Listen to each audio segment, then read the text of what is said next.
Native Hawaiians have been fighting against outside influences for sovereignty of their land, preservation of their culture, and respect for their identity since sugar planters and businessmen forced the abdication of Queen Liliuokalani from the Kingdom of Hawaii in 1893.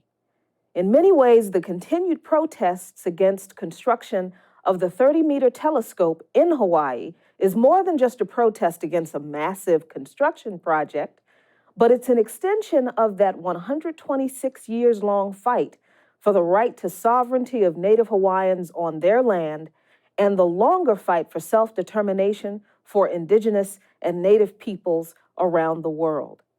I'm Jacqueline Lukeman with the Real News Network, and here to talk about the ongoing protests in Hawaii on Mauna Kea is Pualani Case. Pualani was born and raised on Hawaii Island and is the lead program coordinator for Mauna Kea Education and Awareness and is a Mauna Kea protector. Thank you so much for joining me from Hawaii, Pua. Aloha. Thank you for having me. Aloha to you as well. Now, Pua, most people who are aware of the 30-meter telescope, or the TMT as it's called, that project in Hawaii, have just learned about it through the protests that have been covered in some national media over the past 2 months or so. But this fight's been going on against this project for much longer than that. So how long has this project been going on? How long has it been opposed? And how long have you been involved as a protector of Mauna Kea? The proposal for this project has been going on for at least 10 years. And in our response to it, my family and many others have been involved in the attempts to stop this project for that long. So we have been through 2 contested cases, 2 Supreme Court hearings, 1 frontline action in 2015, which lasted most of that year, and in our community throughout the entire time. So you could say that we've been in this for 10 years, and today makes 55 days in the current stance for our Mauna, for Mauna Kea. And this is a fight that is against the construction of a massive global telescope. It's an internationally funded telescope. But what is it that the Mauna protectors are trying to protect in this fight? You know, that would take a long time to really talk about. So I'm going to summarize that in just a few minutes. I am today sitting at the base of the tallest mountain in the world from the seafloor. It is a place where I look at every day, and what I see is the Vawakua. The Vawakua is where we are genealogically descended from if you are Kanaka Maoli. But it's also a mountain that we call the unifier. It brings us together to stand for certain things in this time period. There are 13 telescopes already presently on the mountain. What they are attempting to do is build a massive 18-story telescope in a conservation zone that cannot possibly meet all 8 criteria to have a construction permit, but yes, they have obtained one. So at this point in time, we as a Native people and our allies, our comrades, our friends, and really people all over the world, we have no choice at this point but to make a stand, 1, for our water source, 2, for our sacred mountain, for our fragile landscape, for a pristine northern plateau that would be built upon. And more importantly, I think what I could say is that there comes a time when a Native people and local people and allies and friends in the global community have the right to say, enough is enough. When you are trying to build something on a sacred mountain that in no way could be built anywhere on the mountain or anywhere else, because 18 stories is not allowed to be built on our entire island. But when you have that begin to happen, in this time, a people are rising to say no more. You can't just come in here and get a permit that should never have been granted and begin to construct in a place that we hold as sacred, but more than that, any place in our island home. So we have no choice to hold. We have no choice to stand. This, yes, is about the mountain, but you are right. In the end, this is about a lot more than that. And I think we need to make it clear that the site that the telescope is proposed to be built on is in, as you identified it, a conservation zone. So we're talking about the potential destruction of a protected environmental site, the potential contamination of water source, as you mentioned, the potential, well, not the potential, the certain destruction of pristine land for what supporters of the telescope are saying is the advancement of science. So, Pua, let me ask you, what do you say to people who argue that the protectors are anti-science in trying to stop the construction of this telescope? That stopping the telescope construction will stop the education that is needed about the cosmos, everything that will be learned about the cosmos. Is that a true characterization of this fight? Are the Mauna Kea protectors anti-science? We are not against science, but I am against science that will destroy a landscape. I'm against science that is creating the need for us to make a stand for the protection of our mountain. I'm against science that in some way devastatingly impacts a Native people's continuation.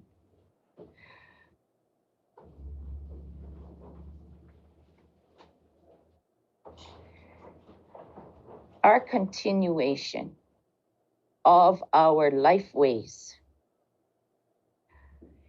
that impacts us in a way that will change our lives forever if built. I'm against that. And if that is science, which I don't think it is, but if it is, then yes, I'm against that. Because that's what it's creating here. It's creating the need for us to put ourselves in harm's way. Very soon, because of construction attempts, we will need to be sitting in that access road to stop the construction equipment from going up the mountain. Because you know what? That's all we have. We have one road that leads up to a sacred mountain that we are descended from. We have one way to protect our Mauna because we have exhausted all others. And if in the name of science, 5 countries, corporations, universities, private businesses feel that it's worth it to possibly cause harm to a people and indeed cause destruction to their sacred landscape, then I question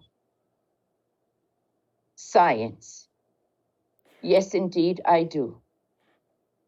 And it is so clear. I think you just clearly outlined the true nature of the struggle in Hawaii, that it's not an issue of spirituality against science and education. It really is a fight, a battle for the continuation of the existence of a people, its traditions, the traditions of a people, the life ways of a people, the very existence of a people in the face of capitalism. Capitalism Well, it disguising does itself. surely, I'm sorry, it No, no. surely does mean spirit. Mm, It means prayers, dances, chants. It means traditions that we have held dear. It means ancestral knowledge that is still being passed down to us in the ways that we know and recognize that come from our ancestors. It is all of that. mm. It is our right to practice on our Mauna, which at this time we're not being able to because the road is closed and we are below that closed road. So we are here again, foremost, to stop the building of the 30-meter telescope on our mountain. And again, it is not about science versus culture. It is about an 18-story building that we are supposed to just simply allow to be built there. So And we can no longer do that. And I want to really emphasize that that is our reason for being here. Yes, there are other issues. Yes, there are many things in Hawaii that we will need to stand for. But at the present moment, we have been called to an access road across the street of a parking lot in the middle of a lava field to make a stand. And we are teachers, we are professors, we are cultural practitioners, if you want to call us that. We come from all walks of life and we are from all over the world. And we are led by the Native people because we are talking about our Native connection to our Native landscape. And we are making this stand together because if not for the most sacred, then for what? And if not now, then when? And you are actually sharing this knowledge. You are educating. You're not just out there in an act of protest and protecting Mauna. You are also educating people who are involved in this action where you are. Yes, we do. We have protocol every day, 3 times a day, which is the teaching and learning how to anchor ourselves, how to connect ourselves, how to deepen that alliance that we have with our mountains. So yes, we do traditional protocol and ceremony because we are in a ceremonial stance, immersed in kapu aloha, or sacred conduct on a sacred mountain. We also have established our own university here called the University of Pu'uhuluhulu. And we have classes here for those who come and have made the commitment to protect Mauna a Wakea. We are not here protesting. We never have been. We are here protecting and standing for our Mauna a Wakea. And in that stance, we also offer everyone who comes here the ability and the opportunity and the privilege to deepen their own knowledge and understanding of why we must do what we are doing and the things that we have in place from our cultural ways that enable us to do that.